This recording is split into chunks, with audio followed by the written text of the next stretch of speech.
I may have just got this working.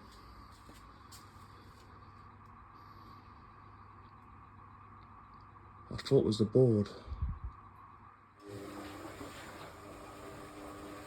But it's full of water.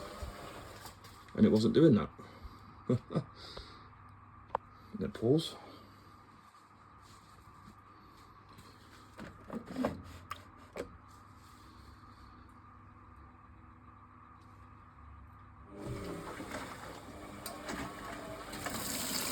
Yeah, it's filling. Oh my god.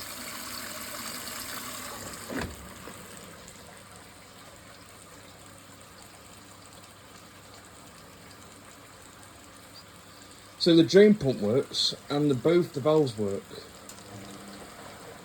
It will need bypassing at some point, but I'm not really bothered about that just yet.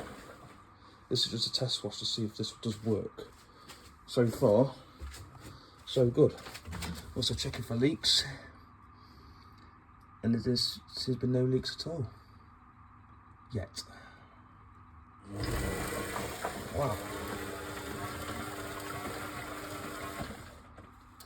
So I'm going to get it back off and stuff and see how we get on.